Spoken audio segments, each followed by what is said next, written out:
सूरज और रागनी तुम्हारे लिए चिप्स और बिस्किट। थैंक यू बुआ, थैंक यू बुआ।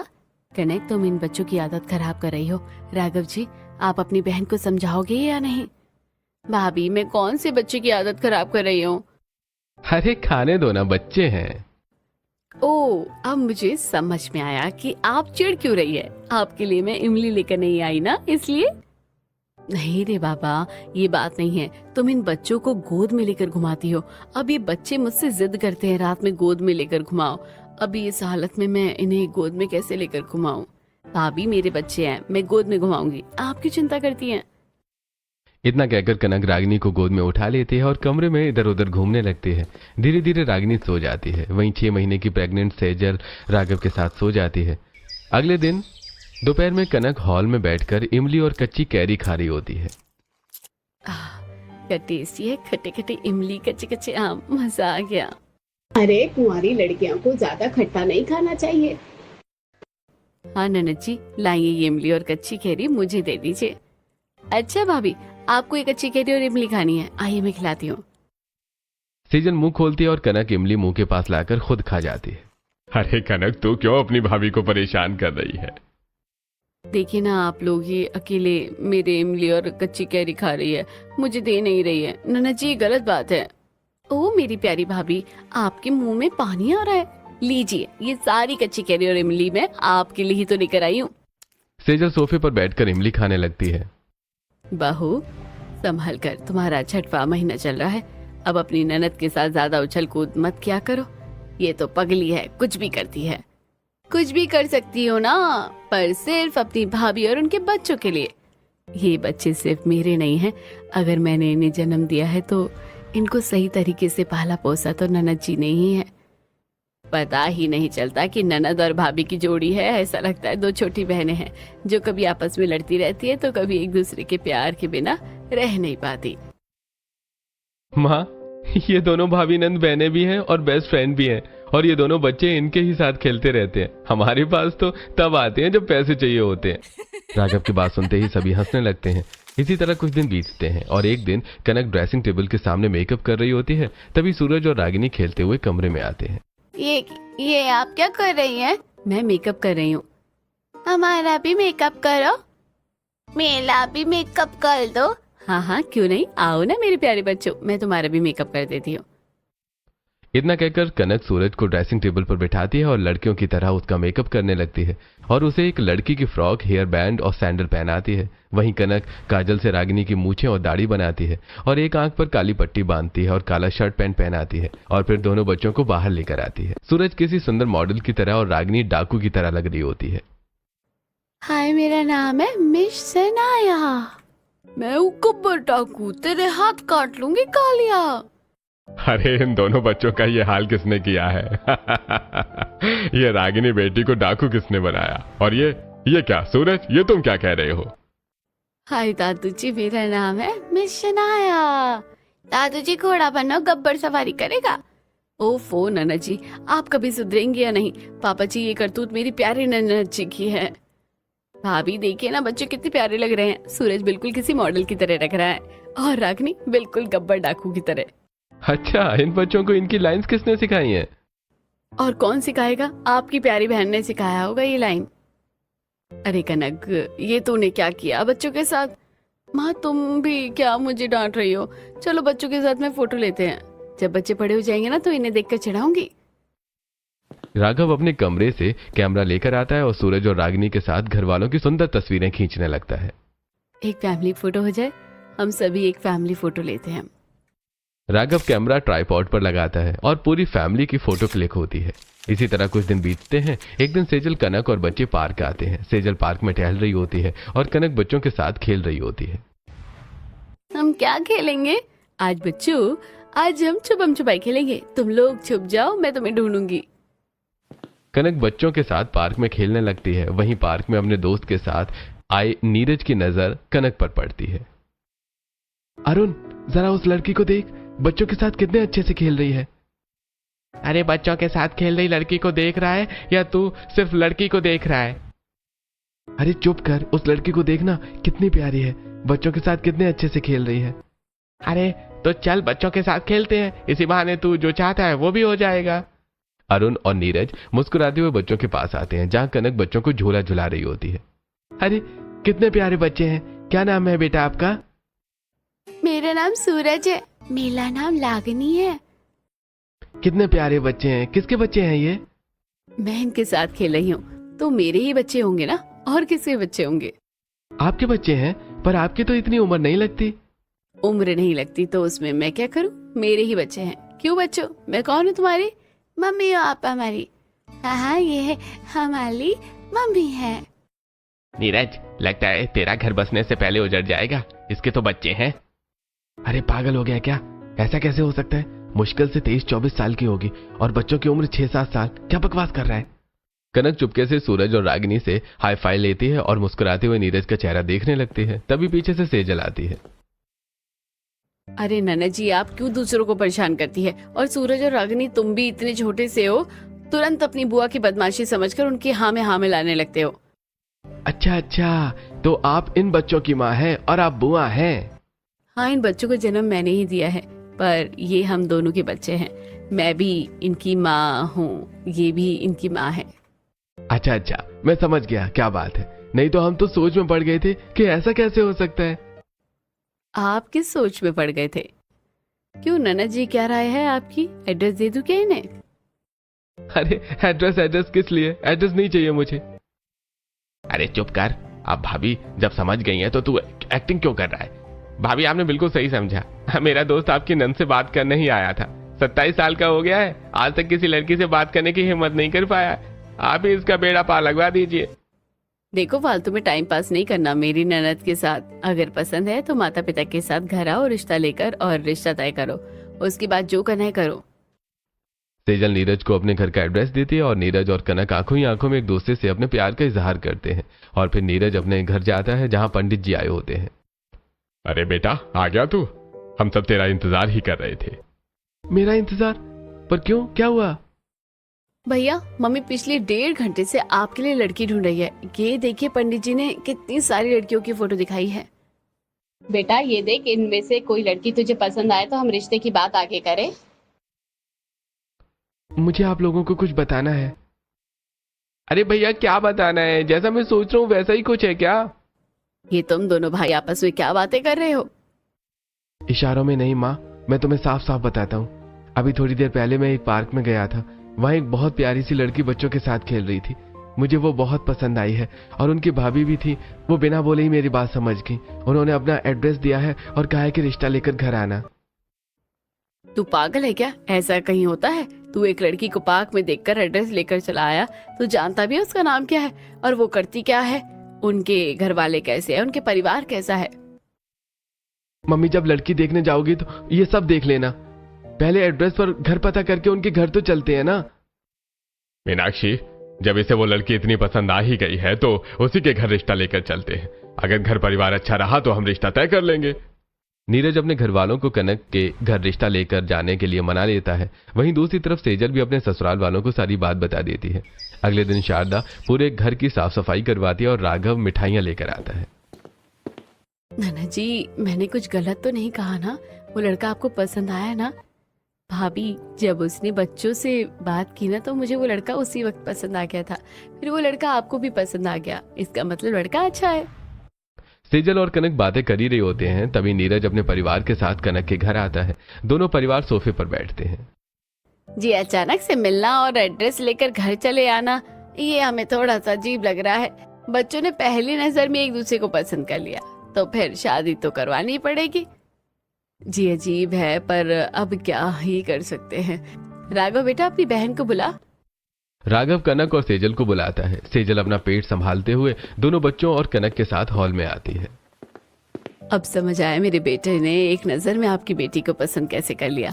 आपकी बेटी तो हमें भी एक नजर में पसंद आ गई। और बेटी, तुम ही कनक की भाभी हो ना? और ये बच्चे तुम्हारे ही है ना? हाँ, मेरे ही बच्चे हैं। भाभी, आपके 2 बच्चे हैं और आप प्रेग्नेंट भी है, तो कितने मंथ हुआ आपके? 7वां महीने लगा है। जी, हमें रिश्ता मंजूर है। हमें आपकी बेटी और आपका परिवार बहुत पसंद है। अरे तब तो पंडित जी को बुलाकर शादी की तारीख निकलवा लेते हैं। रामलाल हेमंत पंडित जी को बुलाते हैं। दोनों परिवार के पंडित आते हैं। अगला महीना शादी के लिए शुभ है, उसी मुहूर्त में बच्चों की शादी करवाइए। दोनों परिवार की रजामंदी से नीरज और कनक की शादी तय होती है और शादी की तारीख भी तय होती है। इसी तरह कुछ दिन बीतते हैं। घर में खुशियों का माहौल होता है और कनक और नीरज कभी रात भर फोन कॉल पर बातें करते हैं तो कभी घर वालों से छुपकर अकेले में मिलते हैं। इसी तरह एक दिन कनक कमरे में तैयार हो रही होती है, तभी सेजल कमरे में आती है। कहाँ जा रही है ननद जी? कहाँ भाभी? कहीं कहीं ऐसे ही जा रही हूँ। अच्छा ऐसी बात है तो इन छोटे बच्चों को भी लेती जाइए ना अपने साथ। हाँ हाँ ठीक है, इन्हें भी ले जाती हूँ अपने साथ। नंद जी बोलिए ना कि नीरज से मिलने जा रही हैं, वहाँ इन बच्चों का क्या काम? काम हो या ना हो, मेरे बच्चे मेरे साथ कहीं भी जा सकते हैं, मुझे कोई दिक्कत नहीं है। और मम्मी पापा को मत बताइएगा। हाँ हाँ नहीं बताऊंगी, आप अच्छे से तैयार हो जाइए, मैं जा रही हूँ। इतना कहकर सेजल कनक के कमरे में निकलती है और सीढ़ियां उतरने लगती है। ये मेरी आंखों के सामने अंधेरा क्यों छा रहा है, मुझे कुछ समझ नहीं आ रहा। सेजल अचानक बेहोश होकर सीढ़ियों पर गिरती है और लुढ़कते हुए नीचे जमीन पर आ गिरती है। सेजल के गिरने की आवाज सुनकर पूरा परिवार नीचे इकट्ठा होता है। ये क्या हुआ भाभी, नीचे कैसे गिरी? हमें पता नहीं, हम सब तो गिरने की आवाज सुनकर आए, देखा बहू यहाँ गिरी हुई है। भैया जल्दी भाभी को हॉस्पिटल लेकर चलिए, गिरने के बाद भाभी को होश नहीं आया, भाभी भी होश है, जल्दी चलिए। राघव और पूरा परिवार सेजल को लेकर हॉस्पिटल आता है, जहां डॉक्टर सेजल को एडमिट कर लेती हैं। डॉक्टर क्या कंडीशन है मेरी वाइफ की, वो ठीक तो है ना? जी आपकी वाइफ की बहुत क्रिटिकल सिचुएशन है, सीढ़ी से गिरने की वजह से उनकी गर्भाशय में बहुत चोट लगी है, हमें इमरजेंसी डिलीवरी करवानी होगी और इसमें या तो बच्चा बचेगा या तो माँ।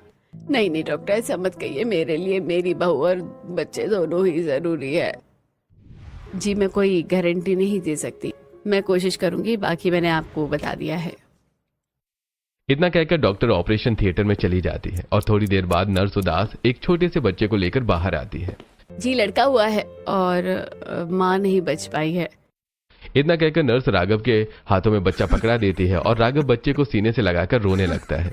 वहीं पूरे परिवार के पैरों तले जमीन खिसक जाती है। तभी कनक के ससुराल वाले और सेजल के भैया भाभी घर को संभालते हैं। सेजल का अंतिम संस्कार होता है और पूरा परिवार अपने घर आ जाता है। बुआ मम्मी कहाँ है, मम्मी कहाँ है? बच्चे तुम्हारी मम्मी कहीं गई है, वो कुछ दिन बाद आएगी। कनक के बच्चे ऐसे कब तक रहेंगे, घर में इतने लोग आ रहे हैं, कोई ना कोई बच्चों को कुछ कह देगा। तुम ठीक कह रही हो माँ, बच्चों को उनके मामा मामी के घर भेज देते हैं। कनक सूरज और रागिनी को गौरव और मयूरी के घर पहुंचा देती है और मयंक को अपने पास रखती है। ऐसे कुछ दिन बीतते हैं, घर में लोगों का आना जाना खत्म हो जाता है। मम्मी भैया का आए अंतिम संस्कार वाले दिन के बाद से मैंने उन्हें बहुत कम ही देखा है घर में। तभी शराब के नशे में धुत कीचड़ में सना राघव घर आता है। भैया ये आपने अपना क्या हाल बना रखा है? मुझे मेरी सेजल के पास ले चलो, मुझे मेरे सेजल के पास ले चलो। इतना कहकर राघव जमीन पर गिरकर बेहोश हो जाता है। इसी तरह कुछ दिन बीतते हैं। राघव रोज शराब पीने लगता है और शराब का आदी हो जाता है। इसी तरह एक महीना बीतता है। मुझे तो बड़ी फिक्र हो रही है अपने परिवार की। बहू क्या गई, हमारे परिवार से खुशियां ही चली गई हैं। न बच्चों की चहक है, न ही घर में वो खुशियां रही है। राघव भी शराब पीने का आदी हो गया है। पर मेरा मन नहीं लग रहा, मैं जा रही हूँ सूरज और रागिनी से मिलने। इतने दिन हो गए हैं, नियम कानूनों की वजह से उनके पास नहीं जा पाई थी। इतना कहकर कनक गौरव और मयूरी के घर आती है और दरवाजे के पास खड़ी होकर अंदर देखती है। मयूरी खाना खा रही होती है, तभी सूरज और रागिनी पास आते हैं। मामी मामी हमें भी खाना खिला दो ना, बहुत भूख लगी है। मामी हमें भी खाना खिला दो ना, बहुत भूख लगी है। आज नहीं खिला पाएंगे। मयूरी लाल मिर्च उठाती है और रागिनी के होठों पर रगड़ने लगती है। मामी ये क्या कर रही हो, बहुत लग रहा है। मामी मत करो। ये क्या कर रही है आप? जरा सी भी ममता नहीं है आपके दिल में, जो बच्चों के साथ ऐसा कैसे कर सकती है? अरे ऐसा कुछ नहीं है जैसा तुम समझ रही हो, हम तो बस। चुप हो जाइए, मैं सब समझ रही हूँ। ये बच्चे आप पर बोझ बन रहे हैं ना, और नहीं तो क्या। किसी दूसरे के बच्चे हम क्यों पाले? आखिर कौन पालेगा दूसरे बच्चों को? मैं पालूंगी अपनी भाभी के बच्चों को, आपको पालने की जरूरत नहीं है। जब आपको इतनी ही दिक्कत थी तो आपने हमें पहले क्यों नहीं बताया? हम भेज देते इन्हें आपके घर। देखेंगे कितना पालती हो। अभी तो कुछ दिनों बाद तुम्हारी शादी है। क्या अपने ससुराल साथ लेकर जाओगी इनको? हाँ, लेकर जाऊंगी। मेरे बच्चे हैं, मेरे साथ ही जाएंगे। बुआ, हमारी मम्मी कहाँ है? मामी बहुत गंदी है, हमें मारती है। बच्चे, बुआ नहीं मम्मी कहो। तुम्हारी मम्मी मैं हूँ। आप हमारी मम्मी है? आप हमारी मम्मी हो? कनक सूरज और रागिनी को अपने घर लेकर आ जाती है और सभी को अपना फैसला बताती है। ये क्या कह रही है? तुझे इन बच्चों को अपने ससुराल ले जाने की कोई जरूरत नहीं है। राघव है, हम हैं, बच्चों को संभाल लेंगे। तभी कमरे से बच्चों की चीखने की आवाज आती है। पूरा परिवार कमरे में पहुंचता है जहां राघव नशे में सूरज और रागिनी के बाल नोच रहा होता है। भैया, ये कैसा नशा है आपका कि अपने बच्चों को ही मार रहे हैं? इन्हीं की वजह से मेरी सेजल मुझे छोड़ कर गई है और ये कहते हैं पापा आप शराब क्यों पी रहे हो? मैं इन्हें जान से मार दूंगा। राघव नशे में बच्चों की तरफ झपटता है। तभी रामलाल राघव को संभालता है और कनक बच्चों को लेकर कमरे से बाहर निकल जाती है और नीरज को फोन करती है। नीरज, क्या तुम सच में मुझे दिल से पसंद करते हो?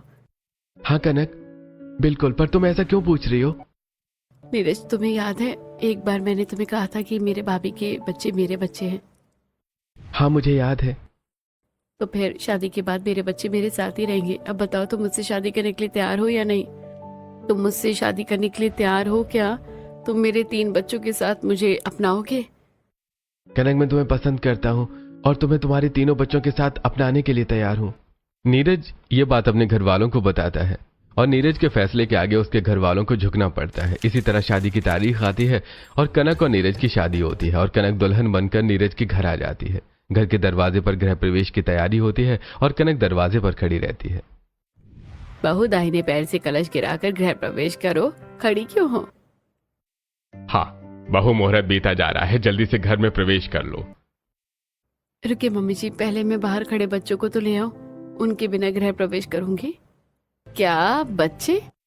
मीनाक्षी इतना कहते ही कनक बाहर से सूरज और रागिनी के साथ तीसरे बच्चे को गोद में लेकर खड़ी होती है।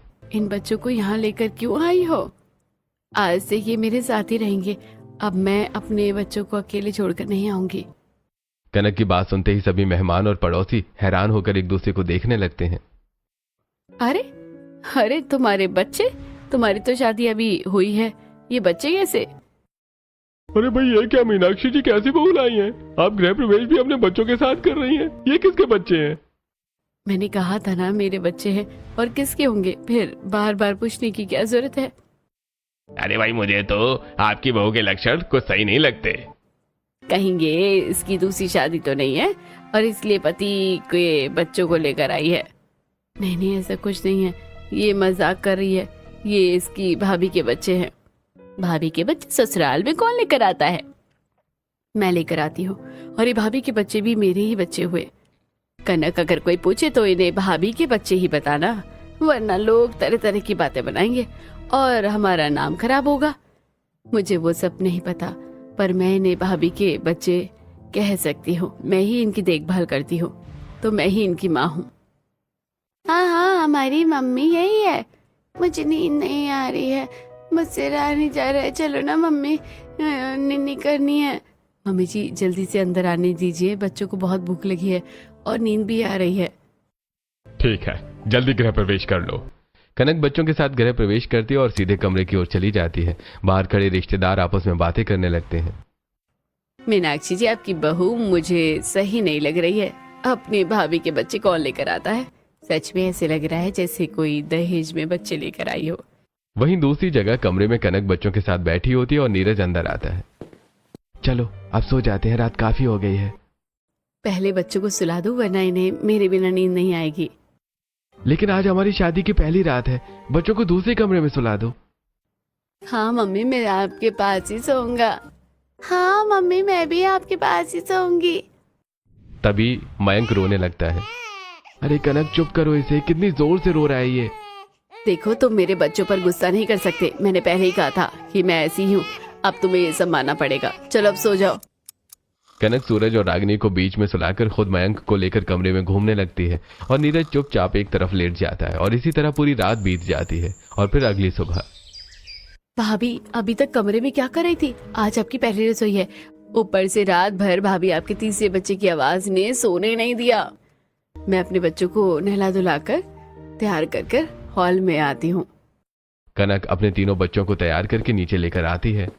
भाभी भी अपने भाभी के बच्चों पर इतना प्यार लौटाती है जैसे जैसे ये बच्चे बड़े हो जाएंगे। जब खुद के बच्चे ही होंगे तब क्या करेंगे। प्रीति ये सोचकर हॉल में आकर बैठ जाती है। किचन में कनक मयंक को गोद में लेकर पहली रसोई की रस्म शुरू करती है। क्या बनाऊं समझ नहीं आ रहा। एक काम करती हूँ, खीर बना लेती हूँ। कनक खीर बनाने लगती है, तभी मयंक रोने लगता है। चुप हो जा, चुप हो जा, चुप हो जा, कोई नहीं है, मैं अभी दूध पिलाती हूँ। कनक मयंक को दूध पिलाती है, तभी मीनाक्षी किचन में आती है। अरे बहू पहली रसोई कर रही है या बच्चे को दूध पिला रही है? मम्मी जी मैं रस्म कह रही थी कि ये रोने लगी तो सोचा पहले से दूध पिला दूं। ऐसा नहीं करते, रसोई झूठी हो जाएगी, फिर भगवान को कैसे चढ़ेगा। चल दे बच्चे मुझे, मैं कमरे में बंद कर देती हूँ। नहीं नहीं मम्मी जी, मेरे बच्चों को कमरे में बंद मत कीजिए, मैं आपकी रसोई झूठी नहीं करूंगी। ठीक है, तू इसे मुझे दे दे। कनक मयंक को मीनाक्षी की गोद में दे देती है और मयंक तुरंत मीनाक्षी की गोद में टॉयलेट कर देता है। छी छी छी, देख तेरे बच्चों ने क्या क्या कर दिया, गंदे कहीं के। अपने बच्चों को तू ही पकड़। मम्मी जी बच्चे हैं, ऐसा तो करेंगे ही। कनक मयंक को फिर से गोद में ले लेती है और मयंक को लेकर अपने कमरे में आती है। उसके कपड़े बदलती है और फिर दोबारा किचन में चली जाती है, जहां मयंक को गोद में और सूरज रागिनी को पास खड़ा करके पहली रसोई पूरी करती है। खाना डाइनिंग टेबल पर परोसती है। भाभी मैं ये खाना नहीं खाऊंगा, आपने बच्चों को गोद में लेकर बनाया और मुझे पता है इसने पैंट गीली कर दी थी। हाँ भाभी, और आपने उसी हाथ से बनाया होगा। कोई बात नहीं, मैंने साफ तरीके से बनाया है। कनक मैंने बच्चों को अपनाने की बात कही थी, लेकिन हर वक्त साथ लेकर घूमने की नहीं, थोड़ा उन्हें खेलने दो। नया घर है इसलिए बच्चे मेरा पीछा नहीं छोड़ रहे हैं। कुछ दिन में खुद सूरज और रागिनी खेलने लगेगी, पर मयंक तो मेरे पास ही रहेगा।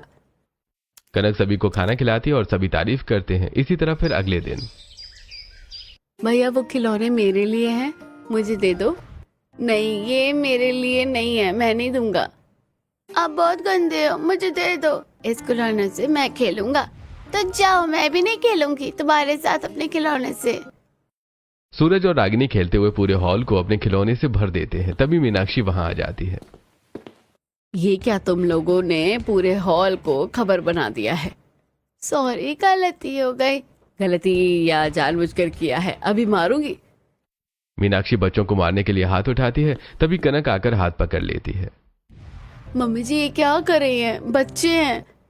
तू संभाल कर रखा कर, इन्हें देख पूरा हॉल गंदा कर दिया। बच्चे हैं, मस्ती तो करेंगे ही। हाँ तो अपने बच्चों की मस्ती को अब तू ही साफ कर। ठीक है मम्मी जी। मीनाक्षी वहां से चली जाती है और कनक बच्चों को समझाती है। बच्चों तुम घर में एक तरफ खेल खेलो, इस तरह पूरे घर को अपने खिलौनों को मत भर देना। मम्मी सॉरी, हमारी वजह से आपको डांट पड़ी। कोई बात नहीं, तुम ज्यादा उदास मत हो।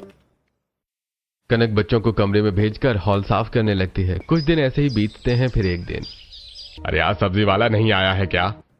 अरे पैरों में दर्द है, मैं नहीं जा सकती बहू, तू जाकर ले ले।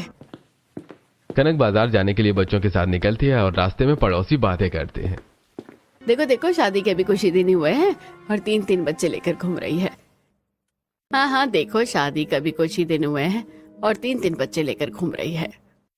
सुना है बच्चों के लिए ससुराल वाले लड़ रहे हैं। 3-3 बच्चे लेकर घूम रही है। जब खुद के बच्चे होंगे तब देखना इन बच्चों पर लुटा रही है ममता, तब देखना टाई टाई फिश हो जाएगी। कनक उनकी बातें सुनकर रुक जाती है। मैं अपने बच्चों से कभी भेदभाव नहीं करूंगी और मेरी नजर में सारे बच्चे एक जैसे होते हैं।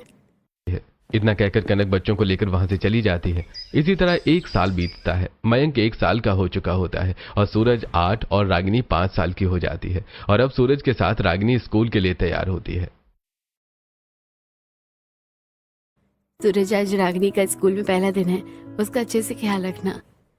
मम्मी अब मैं बड़ी हो गई हूँ, मैं अपना ध्यान खुद रख सकती हूँ। अब कनक अपने दोनों बच्चों को स्कूल पहुंचा देती है। दूध दूध। बहू 1 साल हो गया है तुम्हें, अभी तक हमें परिवार का वंश नहीं दिया है तुमने, और अपनी भाभी के साथ तीनों बच्चों को लेकर घूमती रहती है। हम वो कब देखेंगे जब तेरा खुद का बच्चा तुझसे दूध मांगेगा और तू उसे पिलाएगी। आप लोग ऐसा मत समझिए कि मैं आपका हक मारूंगी। ये तो तीनों बच्चे मेरे हैं और आपके वंश का बच्चा भी तो मैं जरूर दूंगी, बस मुझे थोड़ा वक्त दीजिए। भाभी अब कब जब मेरी शादी हो जाएगी तब मैं अपने भतीजों को खिलाऊंगी। कनक प्रीति की बात को अनसुना करते हुए किचन से गर्म दूध लेकर आती है और मयंक को दूध पिलाती है। ऐसे कुछ दिन बीतते हैं और एक दिन पूरा परिवार हॉल में इकट्ठा होता है। हमारे रिश्तेदारी में शादी है, हमारा पूरा परिवार आमंत्रित है। कनक बहू, तुझे भी इस शादी में चलना है तो तू इन बच्चों को लेकर नहीं जाएगी? मम्मी जी, मैं जानती हूँ आपको बेइज्जती महसूस होती है, पर मैं बच्चों को छोड़कर नहीं जा सकती, इसलिए मैं फंक्शन में ही नहीं जाऊंगी। नीरज जी, कैसी जिद्दी लड़की तूने पसंद की है। कोई बात नहीं मानती, सभी रिश्तेदार आएंगे और पूछेंगे कि कहाँ है, और हम क्या कहेंगे? अपनी भाभी के बच्चों को संभाल रही है। मम्मी जी, छोटे बच्चे हैं, इन्हें अकेले कैसे छोड़ दूं? मैं जाऊंगी तो इन्हें लेकर ही जाऊंगी ना। माँ, अगर बच्चे पार्टी में जाते हैं तो दिक्कत ही क्या है? मुझे तो कोई परेशानी नहीं है। कनक, तुम पार्टी में चलना और बच्चों को लेकर चलना। इसी तरह शाम होती है। कनक खुद तैयार होती है और अपने तीनों बच्चों को तैयार करती है और पूरा परिवार पार्टी में पहुंचता है। मम्मी, यहाँ कितनी प्यारी खाने की चीजें हैं। मम्मी, ये पानी पूरी खाने दीजिए। हाँ, जाओ। सूरज और रागिनी फंक्शन में घूमने लगते हैं। तभी सूरज खाने की प्लेट लिए एक महिला से टकरा जाता है। ये किसके बच्चे हैं इतने शैतान? कब से पार्टी में यहाँ वहाँ दौड़े हैं और मेरी ड्रेस भी गंदी कर दी इन्होंने। माफ कीजिएगा, ये मेरे बच्चे हैं, इनसे गलती हो गई है। आपके बच्चे? ये इतने बड़े हो गए, एक बच्चा आपकी गोद में है। आपकी शादी कब हुई? हमारी मम्मी की शादी पिछले साल हुई। अरे भाई, ये नीरज की बीवी है ना, न जाने नीरज कैसी पत्नी लेकर आया है। अरे भाई, जरूर इनके रिश्ते में खोट है, तभी ये सब मामला हुआ है। छी, लोग कैसी बातें कर रहे हैं। बहू, ये सब तेरी वजह से हो रहा है। नीरज, तू कह रहा था ना कि बच्चों को पार्टी में लेके चलो। अब सुन, लोगों के ताने हम नहीं सुन सकते, हम तो जा रहे हैं। पूरा परिवार लोगों के तानों से परेशान होकर घर वापस आ जाता है। राघव अपने कमरे में सो रहा होता है। तभी मम्मी, हमें भूख लगी है। इनका पेट है या काला कुआं? गलती हो गई मुझसे कि मैंने तुमसे शादी की। तुम्हें बस तुम्हारे ये 3 बच्चे ही दिखते हैं। जाओ, खिला लो इन भुक्कड़ों को खाना। कनक नीरज की बात बर्दाश्त करके किचन में आती है और मयंक को अपने गोद में बिठाकर सूरज और रागिनी को खाना खिलाने लगती है। मम्मी, तुम हमें मामा मामी के घर पहुंचा दो, हमारी वजह से उन्हें सब डांटते हैं ना। नहीं बच्चों, हम बहुत बुरे हैं ना। नहीं बच्चों, तुम बहुत अच्छे हो, बुरे नहीं हो तुम मेरे बच्चे। कनक तीनों बच्चों को गले से लगा लेती है। इसी तरह कुछ दिन बीतते हैं और एक दिन मयंक का पेट खराब होता है। कनक मयंक को लेकर मीनाक्षी के पास आती है। मम्मी जी, सूरज और रागिनी, स्कूल की जल्दी छुट्टी हो गई है और मयंक को डॉक्टर के पास लेकर जाना है। आप बस आज बच्चों को स्कूल से ले आइए। अच्छा ठीक है, चली जाऊंगी वहां से। मीनाक्षी सूरज और रागिनी को लेने के लिए स्कूल की ओर निकल जाती है और कनक मयंक को लेकर अस्पताल पहुंचती है। वहीं दूसरी तरफ मीनाक्षी को कॉल आता है। मीनाक्षी बात करते हुए सड़क के बीच आ जाती है। तभी तेज रफ्तार ट्रक सामने से आ रहा होता है। दीदी हटो, दादी हटो। सूरज और रागिनी दौड़कर मीनाक्षी को धक्का देकर किनारे करते हैं और ट्रक निकल जाता है। वहीं दोनों बच्चे पत्थर पर गिरकर लहूलुहान हो जाते हैं। पास की भीड़ तुरंत बच्चों को अस्पताल लेकर जाती है। इतना कहते हुए कनक बेहोश हो जाती है और थोड़ी देर बाद कनक को होश आता है। डॉक्टर में बेहोश हो गई थी और मेरे दोनों बच्चे कैसे हैं? आप माँ बनने वाली हैं इसलिए अभी होश में आई हैं और आपके दोनों बच्चे ठीक है, वो दोनों आपके पति के साथ हैं। पूरा परिवार खुशी खुशी घर आता है। सूरज और रागिनी कमरे में आराम कर रहे होते हैं और पूरा परिवार हॉल में इकट्ठा होता है। बहू, तूने मेरी चाह पूरी कर दी। तू हमारे लिए परिवार को वश देने वाली है। आप लोगों को मेरे बच्चों से नफरत है ना, आप लोग समझ जाएंगे जब आपके अपने बच्चे पर बात आएगी। इतना कहकर कनक सूरज और रागिनी को लेकर घर से निकलने लगती है। कनक, तुम कहाँ जा रही हो? मैं इस घर को छोड़कर जा रही हूँ। मम्मी जी ने मेरे बच्चे को धक्का मारा था, अब पता चलेगा कि बच्चों का प्यार क्या होता है। मम्मी, दादी ने हमें धकेला नहीं, मम्मी हम खुद ही गिर गए थे। बहू, ये सच है कि मैं इन दोनों को पसंद नहीं करती थी, पर मैंने इन बच्चों को धक्का नहीं मारा, लेकिन बच्चों ने मेरी जान बचाने के लिए अपनी जान जोखिम में डाल दी। बच्चों, हमें माफ कर दो। जितनी भी नफरत हुई है तुम्हें दिखाई दी है, तुमने एक पल में वो सब भूलकर मेरी जान बचा ली। तभी राघव अपने परिवार के साथ आता है। पापा आ गए, पापा आ गए। ये तो शराबी बन गए थे, इतने अच्छे हालात में कैसे आ गए? कनक ने मुझे नशा मुक्ति केंद्र भेजा था और अब मैं नशे का आदी नहीं हूँ। भैया मुझे इस ससुराल में नहीं रहना, मैं अपने बच्चों के साथ अपने मायके में रहूंगी। नहीं कनक, मुझे सारी सच्चाई पता चल चुकी है। तेरी सास झूठ नहीं बोल रही है, बल्कि सूरज और रागिनी को अस्पताल में तेरी सास ने ही खून दिया था। बहू, हमने आज तक कभी तुम्हें और इन बच्चों को पूरी तरह अपनाया नहीं था, पर आज हम तुम्हें और तुम्हारे बच्चों को अपनाते हैं। बहू, अब किसी को साबित करने की कोई जरूरत नहीं है, ये हमारे बच्चे और हमेशा हमारे रहेंगे। कनक की आंखों में आंसू भर आते हैं और अब कनक अपने ससुराल में अपने तीनों बच्चों के साथ रहने लगती है और राघव दिन रात मेहनत करके अपने बच्चों को हर खुशी देने में लग जाता है और अब दोनों परिवार आपस में मिलजुल कर खुशी खुशी रहते हैं।